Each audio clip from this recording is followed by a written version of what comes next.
دیکھو احمد رضا خان بریلوی صاحب نے علماء حرمین کو خط لکھا تھا علماء دیوبند کے عقیدوں کو غلط اس میں ثابت کرنے کے لیے. تو پھر علماء دیوبند نے المحند علی المفند لکھی حرمین کے علماء کے پاس بھیجی. تو اس پہ ان سب علماء نے کہا کہ ٹھیک ہیں یہ عقیدے. یہ بھی ہمارے برحق ہونے کی ایک دلیل ہے کہ اگر یہ علماء دیوبند کے ذاتی عقیدے ہوتے تو اس وقت کے سارے حرمین کے علماء اس کی تائید تھوڑی کرتے. انجینئر علی مرزا نے یہ بھی کہا کہ اس وقت کے علماء بدعتی تھے, بس تم ہی ایک دنیا میں ٹھیک ہو, جو چیز تمہارے خلاف جائے گی وہ سارے کیا تھے, بدعتی تھے. میں نے بتایا کویت کے پوری جو مجمع جو کویت کا ہے وہ اس کا نام میرے ذہن سے نکل گیا, پوری علماء کی کمیٹی ہے کویت کا, اس لیے نام لے رہا ہوں کہ وہ تو میں نے سرچنگ میں آ گیا نا, ورنہ تو جامع ازہر میں آپ جائیں گے وہاں بھی آپ کو یہ ملے گا, تو کہیں بھی جائیں گے دنیا میں. یہ تو انجینئر نے بیٹھ کے, اور اگر کوئی عقیدہ نہیں بھی رکھتا, جیسے سعودی عرب کے بعض سلفی ہیں ان کا یہ عقیدہ نہیں ہے, وہ بھی ٹھیک ہے. اس کو تو انجینئر نے ایشو بنایا ہے, سمجھتے ہو کہ نہیں سمجھتے, ہماری نظر میں بنیادی عقیدوں میں سے نہیں ہے. تو باقی احمد رضا خان بریلوی صاحب نے یہ لکھا تھا, تو پھر المحند علی المفند انہوں نے جواب لکھیا اور اس کی علماء حرمین نے تائید کی تھی. تو انجینئر علی مرزا پتہ ہے کیا ڈرامے کرتا ہے کہ ایک نے ان کے خلاف لکھا, انہوں نے ان کے خلاف لکھا, دونوں مولوی لڑ رہے ہیں آپس میں, تو تم بھی تو لڑ ہی رہے ہو, تم دونوں سے لڑ رہے ہو, تم نے لڑائی ختم تھوڑی کی ہے. یا تو آپ چپ رہتے, جیسے ہم نے یہ واقعہ ہوا تو اب چپ ہے نا ہم, اب یہ تھوڑی ہم ہر تھوڑے دن میں اس واقعے کو اچھالیں گے کہ احمد رضا خان بریلوی صاحب نے یہ کیا. بھائی جو کرنا تھا اس کا جواب ہو گیا, یہ قصہ کیا ہو گیا, ختم. اب وہ لڑائی کیا ہو گئی, ختم.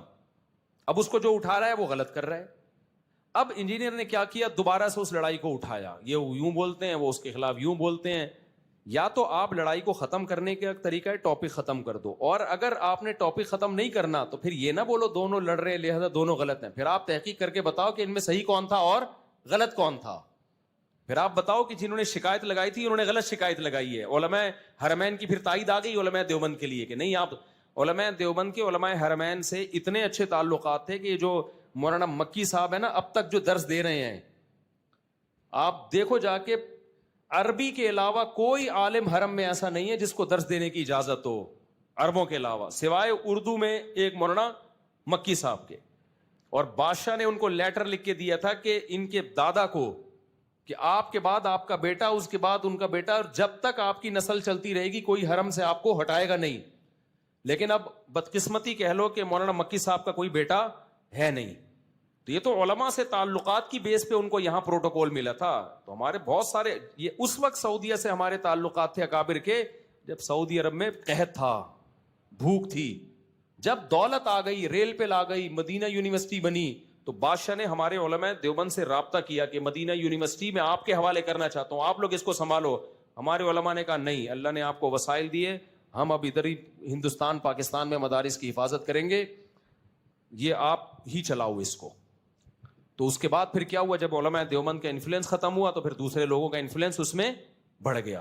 تو پھر انہوں نے یہ پروپیگنڈا شروع کر دیا کہ یہ عرب جو ہیں علماء دیوبند کے خلاف ہیں, اور ان کے علماء دیوبند کے خلاف کتاب بھی چھپی تھی دیوبندیہ کے نام سے, اس میں بھی بڑی غلط بیانی کی گئی.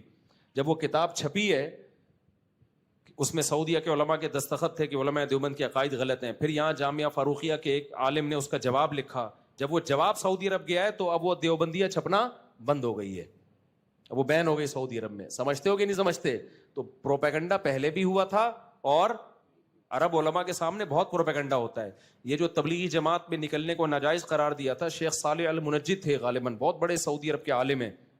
انہوں نے فتویٰ دیا کہ سعودی عرب تبلیغی جماعت میں نکلنا حرام ہے. میں نے ان کا فتویٰ پڑھا, اس میں انہوں نے وجہ لکھی کہ یہ لوگ قبر پرست ہیں. مجھے خیال ہوا کہ میں جانتا ہوں چونکہ وہ عالم نیک ہیں, مجھے پتا تھا یہ بدنیت نہیں ہے.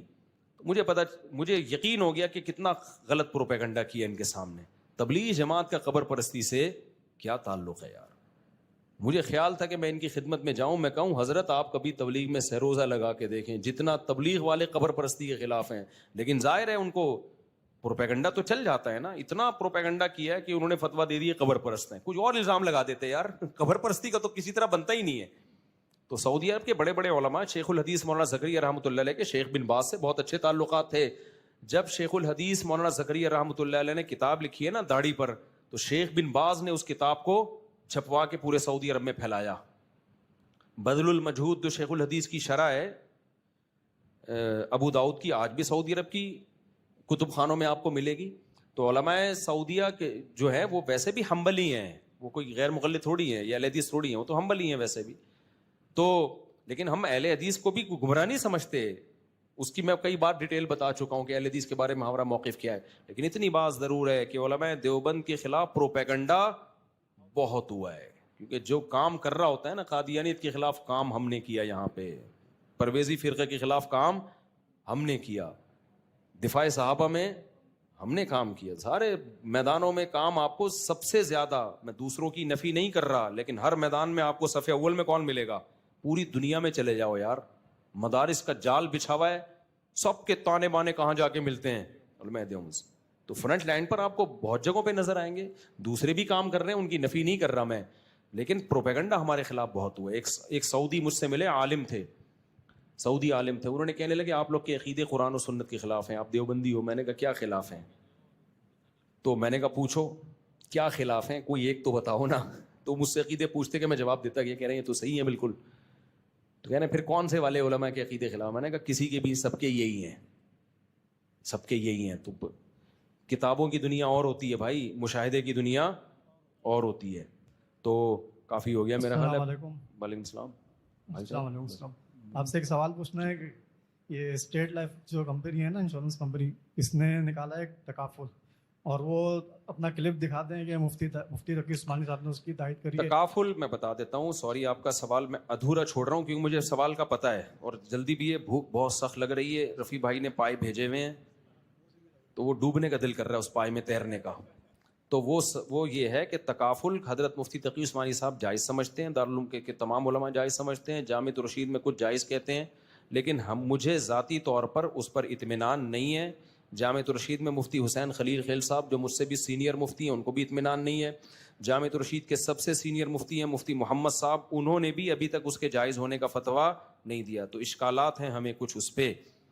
تو اس لیے اب ایک عامی آدمی کیا کرے؟ عامی کے پاس ایسے موقع پہ جب علماء کا اختلاف ہوتا ہے, دو راستے ہوتے ہیں. ایک احتیاط والا راستہ کہ بھائی چھوڑ دو جس چیز میں شک ہے, اور ایک گنجائش والا راستہ. گنجائش یہ کہ مفتی تقی صاحب اس فیلڈ کے بہت بڑے ماہر ہیں تو میں ان کے فتوے پر عمل کر رہا ہوں.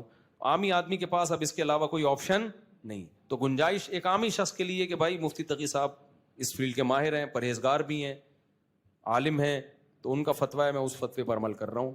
عامی آدمی اور احتیاط پر عمل کرنا ہے تو بھائی مفتی محمد صاحب کے فتوے پر عمل کر رہو, وہ ابھی تک اس کو جائز انہوں نے قرار نہیں دیا, اور ہمیں بھی ذاتی طور پر کچھ اشکالات ہیں. لیکن یہ عام انشورنس سے بہرحال بہتر ہے, وہ تو خالصتاً حرام ہے نا جو عام انشورنس ہے.